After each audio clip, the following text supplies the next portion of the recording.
Hi, welcome. We're going to do the final video for HL acid-base theory, and we're going to center around neutralization reactions and titration curves.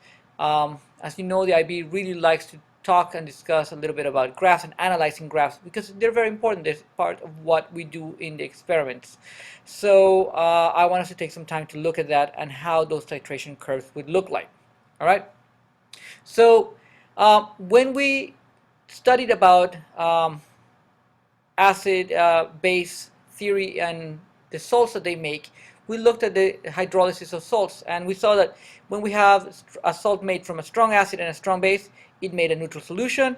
A strong acid with a weak base made an acidic solution, and a weak acid and a strong base made a basic solution, and that a weak acid and a weak base, well, all bets were off because we needed to analyze both the strengths of the acid and the base to figure out which one would end up winning.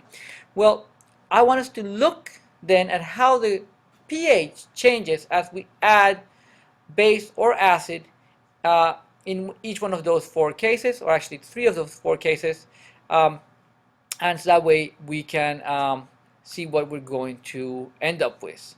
All right. Now, the most common case, or the easiest case to look at, is when we actually have the strong acid and strong base. But before that, I really want to make sure that we have a couple of other concepts in line. One, the equivalency point is when the number of moles of acid equals the numbers of moles of base. That does not mean necessarily that the pH will be 7.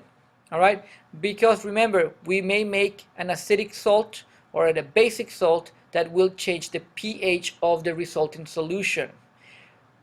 The initial acid and the initial base will be completely consumed, but because the conjugate acid and conjugate bases that we made may be strong enough to cause hydrolysis, the pH does not necessarily have to be 7. All right? So for strong acid and strong base, we're always going to produce a neutral salt solution, and we're going to produce an equivalency point that will be at pH 7. And the reason for that is that the conjugate acid and conjugate base that are made are both very weak, and they cannot cause the hydrolysis of water. So the shape that we see is this very standard shape. We have a pH versus volume of base or volume of acid added. So in this particular case, in the initial one here on my left, you can see that the volume, the initial measurement of pH is being done for the acid, and so before we add any sodium hydroxide, which is the base that we're using to neutralize, we have a very low pH. For a strong acid, the pH will always start very low, close anywhere between 2 and 1, all right, but normally close to 1 are the kind of curves that you're going to see. And as you start adding base, the pH is going to start changing quickly, all right, and as you approach the equivalency point, the point at which we have equal number of moles of H plus and OH minus, the pH is going to change very rapidly, all right. The equivalency point, you will try to point it out, all right, is going to be at 7 because it is neutral, all right. And after that, the pH, right by the equivalency point, the pH changes almost asymptotal, it's almost vertical. And after that, the pH will become basic because we are now adding, even if it's small amounts, we're adding base of a high concentration, and therefore that is going to go and level out approximately between 12 and 13 because, again, the pH is now going to be ruled by the strong base. If you started by measuring the pH of the base instead, you're going to start somewhere around 13, and it's as you add your acid, it is going to be rapidly changing. All right, it's going to have this kind of S-type curve, or in this case, more like a Z. It's going to be asymptotal near the equivalency point. Again, the equivalency point is at 7, and then the pH is going to continue decreasing and then flatten out around a pH of 1. All right, so there is that sharp decrease, and then, you know, it levels out at high acidity or a high basicity basic media, depending on which value you started measuring. All right. Normally, we tend to measure the values of the acid first, so we tend to use this curve that is on this side more than this one, and it's just a matter of the type of indicators that we use to figure out when to end the reaction. All right. So normally when we're doing this type of reactions, we add a pH indicator to tell us when to stop the reaction. All right. So we want a pH indicator that will change color near the pH of 7. Okay, and so when you're looking for that, you'll see that in table 16 you have the acid-base indicators. You want a indicator for a strong acid, strong base reaction to have a pKa near 7, so its color change, its color pH range will be somewhere near that 7. So of the ones that we have here, we have a couple of relatively good options. Bromothymol blue and phenol red both have changes of color that are around or are in the 7 range. All right, and so those would be excellent indicators. Now, if we instead react a strong acid with a weak base, all right, we're going to get an acidic solution because the strong acid produces a weak conjugate base, but the weak base produces a relatively strong conjugate acid, and that's going to be able to have hydrolysis and change the pH in an acidic form. All right, so it doesn't matter which way we start. We tend to measure the pHs for the strong, for the weaker ones rather than the strong one. Okay, because the changes are more significant. So if you're starting with a weak base, you're going to have a pH, and you're normally going to start your pH somewhere below 12. So you're going to be somewhere between 11 and 12 for a weak base.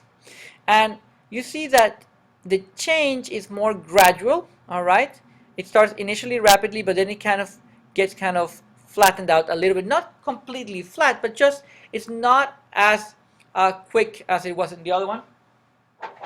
And this area is called the buffering region.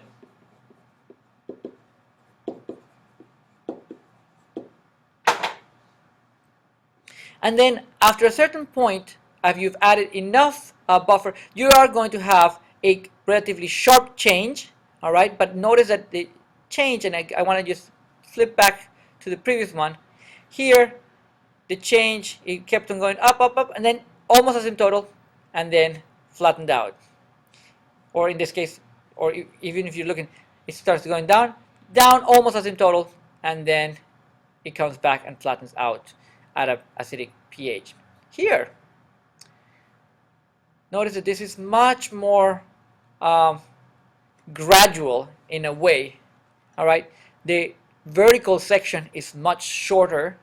All right, and when we reach the equilibrium point, the equivalency point, the equivalency point is always going to be acidic if we are doing a strong acid with a weak base.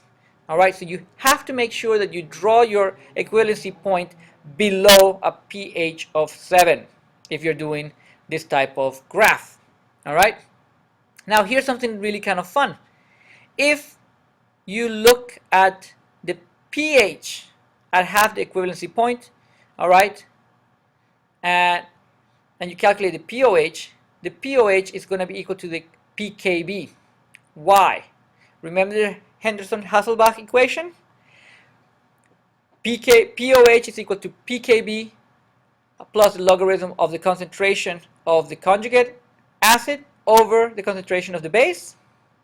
Well, at half the equivalency point, you have consumed half of the weak base. And what have you made?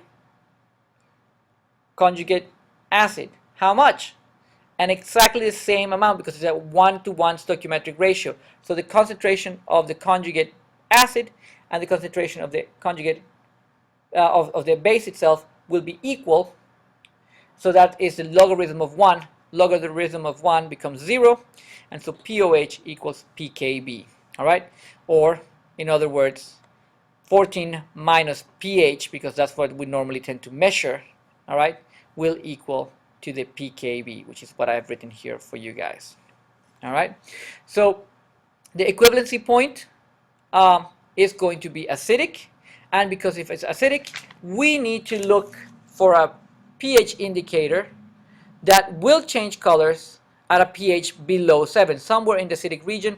If it changes between 3 or 4 and 6, those are going to be useful ones. So if we're looking for things that are going to be changing for equivalency points of strong acid with a weak base, we'd probably be looking at something like methyl orange, bromophenol blue, or bromocresol green. Those are pretty good indicators for this type of reaction.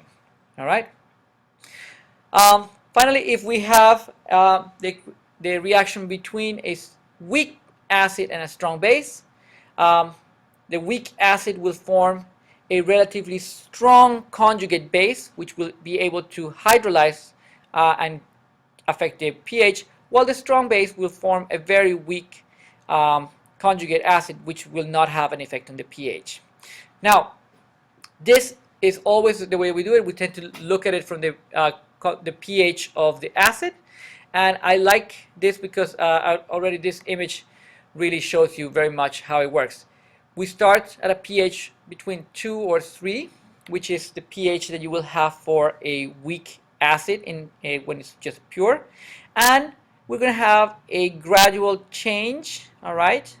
And then when we're very close to the equivalency point, then it's going to go almost asymptotal, but it's not going to be as vertical as for a strong acid, strong base. The equivalency point is always going to be above 7. It's always going to be basic because you have made this relatively strong conjugate base of the weak acid. And then after that, because you're doing it with a strong acid, it will reach values close to 13, 12, or 13 in the top. So the top part of the graph pretty much mirrors that for a strong acid, strong base titration curve. All right, and again, if this is 25 and we go to 12 and a half, at 12 and a half, the pH there will be equal to the pKa for the acid. The pH at a half equivalency point equals pKa, again because of the Henderson-Hasselbalch equation. We have consumed half of the acid, and it's become an equal concentration of the conjugate base. And so those two values, one over the other, will going to be 1. Logarithm of 1 is 0, and therefore pH equals pKa. All right? Again, in this case, if we want to do this, we're going to look for an indicator that changes color somewhere around above 7, somewhere in the range between about 8 to 10. All right? And so we would be looking at things like phenol red or phenolphthalein are actually good indicators for weak acid with strong base. When we have a weak acid and a weak base, it is difficult to figure out where the things are going to be. You're not going to get a particularly strong asymptotal curve, and it's just going to be very curvy. If you start by measuring the weak acid, you're going to start somewhere between 2 and 3, all right? And it's going to be very curved. You're going to have an equivalency point that could be neutral. It's always going to be somewhere near 7, but it's not going to be particularly easy to figure out. And then, because you're adding base, but you're adding not a strong base, but a weak base, the final concentration is going to be probably somewhere in the vicinity of 10, of pH 10, which is basic, but it is not going to be very highly basic. All right? And this happens to be for, it's going to be close to 7 because in this particular image that we have here, we're doing, we're reacting ammonia with ethanoic acid. And ammonia and ethanoic acid have very similar Ka and Kb because the Ka and the Kb values are almost the same. their pH at equivalency is going to be close to 7. All right, and again, it's not particularly well defined curve. All right, it's difficult to find out where the equivalency point is because there is not that nice sharp almost vertical part. Okay, if we were trying to figure out how it was, we would probably take and make a tangent here and a tangent here and find the half place between those two lines. All right, but we are not going to be seeing those issues. All right, now the final thing that I want to talk about is just one more thing about pH indicators. Just to remind you, the pH indicators actually change colors because they have an equilibrium. In one form, the weak acid, that is the pH indicator, is protonated, it has its H, and if it loses the H plus, it changes color. So it is the ratio of the protonated form to the deprotonated form that gives you the color. Normally, if you have a tenfold concentration of one or the other, that's when you see one color predominantly over the other color. All right. So what we call endpoint is not the same thing as the equivalency point. The endpoint is the pH at which the indicator will have a color change. For example, for phenolphthalein, it is going to go from being clear to going to pink. All right. For phenolphthalein, the pH range of what is changing is from 8.2 to 10. All right. That's 10. It becomes really strongly pink, and sometime around 8.2, it is just very faintly pink. All right. So those are the particular indications that we're going to have. So if you need to choose particular indicators, you're going to use table 16 in your data booklet. All right, and so you can find out at what pHs they're going to be changing. Again, you want to have that 1 to 10 ratio for the color change, and so using the Henderson-Hasselbalch equation, you could find the exact pH at which the concentrations, or sorry, the pH color will be really taking place. All right. Don't overthink that too much. The data booklet gives you the range at which the pH is going to be changing. But if, for example, I wanted something that would be suitable for a strong acid, strong base titration, I wanted to change around 7. And here we have some of the colors. So if I look at 7, what is changing around 7? Litmus color changes very much around 7 from red to blue. Bromothymol blue also, and phenol red. All of those are particular colors, indicators that have color change right around the strong acid, strong base titration. In fact, phenolphthalein we use as an approximation very often, but phenolphthalein is better suited for a weak acid and strong base titration. And with that, we finish higher level acid and bases. All right. If you have questions, we will cover this more in the actual class lectures. All right. Thank you.